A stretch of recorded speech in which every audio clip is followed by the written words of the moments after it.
నాన్న ఏం తల్లి? కాలేజ్కి వెళ్ళొస్తా. అవునా అమ్మా, నేను అటువైపే వెళ్తున్నాను. దింపమంటావా? లేదు నాన్నగారు, ఫ్రెండ్స్ తో కలిసి వెళ్తాను. అలాగేనమ్మా, వెళ్ళొస్తాను. జాగ్రత్త అమ్మా. బాయ్ మా. అమ్మా సావిత్రి, చెప్పండి మావయ్య గారు. ఒక మంచి మిరియాల టీ తీసుకురా. అలాగే మావయ్య గారు. అయ్యా నమస్కారం. ఆ, నమస్కారం పంతులు గారు, బాగున్నారా? బావున్నా నాదికేశ్వరరాజు గారు.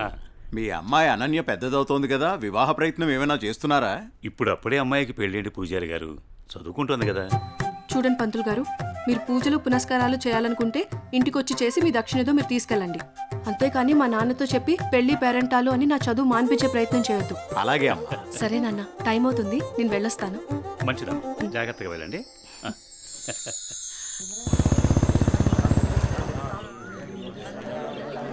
పెద్ద అయిన తండ్రి గమ్మునే ఉండండి.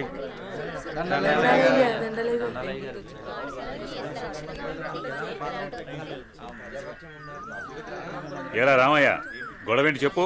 అయ్యా, మా అయ్యా 2 ఎకరాల పొలం, పాడి, ఇల్లు మా ఇద్దరిని సమానంగా పంచుకోమని ఇచ్చాడయ్యా. అనుకోకుండా మా నాన్న చనిపోయాడయ్యా. ఇప్పుడు మా తమ్ముడు నాకు ఎకరం పొలం, పాడి మాత్రమే ఇస్తానని ఇల్లు తను ఉంచుకుంటానంటున్నాడయ్యా. నేను ఇల్లు లేకుండా నేను ఎక్కడ ఉండాలయ్యా? పెళ్ళం బిడ్డలతో నేను ఎక్కడ బతకాలయ్యా? మీరే చెప్పండి అయ్యా, ధర్మం చెప్పండి అయ్యా, న్యాయం చేయండి అయ్యా, మీరే న్యాయం చేయండి అయ్యా. ఏరా, వాడు చెప్పింది నిజమేనా? అయ్యా, నేను చదువుకున్న వాణ్ణయ్యా. ఈ పాడి పంట నాకు తెలియదయ్యా. అందుకే ఇల్లు నాకు వదిలేసి పాడి పంట వాడిని తీసుకోమని చెప్తున్నానయ్యా. దీంట్లో తప్పేముందయ్యా? తప్పేముందంటావేంట్రా? మీ అయ్య నిన్ను బడికి, మీ అన్నయ్యను పొలానికి పంపించాడు.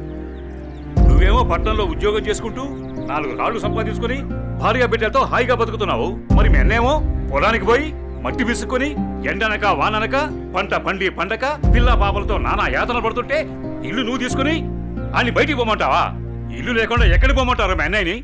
ఒరే సుబ్బయ్య, అన్నయ్య అంటే ఏంటో ముందు తెలుసుకోరా. తమ్ముడంటే అన్నయ్యకి మొదటి బాధ్యతరా. తమ్ముడంటే అన్నయ్యకి మొదటి స్నేహితుడురా. అన్నయ్య అంటేనే ఒక ధైర్యం.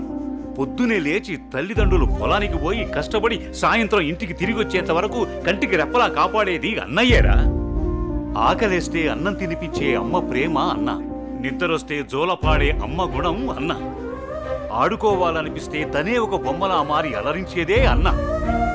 అన్నయ్యెళ్లే దారిలోనే తమ్ముడు తన మొదటి ప్రపంచాన్ని చూస్తాడు. అదేరా అన్నదమ్ముల మధ్య ఉండే బంధం. దాన్ని తెలుసుకుని బతకండ్రా. ఆ పెద్ద ఆయన చెప్పే మాటకు తిరుగుండదురా. ఈ విధంగా చెప్పే వ్యక్తి ఎవ్వరు కూడా మీకు దొరకర్రా. ఇకనైనా కలిసిమెలిసి ఉండండిరా. అయ్యా, తప్పైపోయిందయ్యా, నన్ను క్షమించండి అయ్యా. అన్నా అనే మాటకి అర్థం తెలియపరిచారయ్యా. నిన్ను క్షమించవలసింది నేను కాదురా, మీ అన్నయ్య. ఓ, మీ అన్నయ్య కాళ్ళ మీద పడు. ఓ అన్నయ్య, నన్ను క్షమించండియ్యా. రేయ్, నీ స్థానం నా కాళ్ళ దగ్గర కాదురా, నా గుండెల్లో. తమ్ముడు, మనం ఎప్పుడూ కలిసే ఉందాంరా, కలిసే ఉందాం. మంచి తీర్పిచ్చారయ్యా, మీరు సల్లంగుండాలయ్యా. పెద్దయ్య గారు, చిన్నయ్య గారు గొప్ప తీర్పు చెప్పినారండి. ఎడిపోదాం అనుకున్న అన్నదమ్ముల్ని భలే కల్పిస్తున్నారండి. కలపడం కూడా ఓ గొప్పేనా? మా రోజుల్లో ఇచ్చే తీర్పులు ఎంత గొప్పగా ఉండేవో. అయ్యగారు, ఆ రోజులు మేము చూసొచ్చామా ఎన్నొచ్చామా? ఎంతకీ తమరు కలిపే రకమా ఎడగొట్టే రకమా? ఏం మాట్లాడుతున్నావురా? అదే అదే అదే అదే అదే మీరు నాకు చిన్న సాయం చేసి పెడతారని. ఏంట్రా అది? అది అది నాకంటే చెప్తా. రేయ్, అసలు విషయం ఏంటో చెప్పు. అదేనని మన కుమారి ఉన్నది కదండి. అది నా దగ్గరే ఉంటది. అయ్యగారు, ఉన్న విషయం ఏంటో సరిగ్గా చెప్పు. అదేనండి, కుమారిని నాకు శ్రీమతిని చేసి పెడతారా అని అడుగుదామనుకుంటున్నానండి.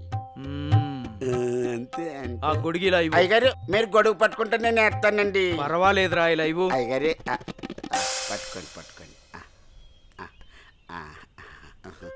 ఇలా నమ్మకాలి తెలుసా?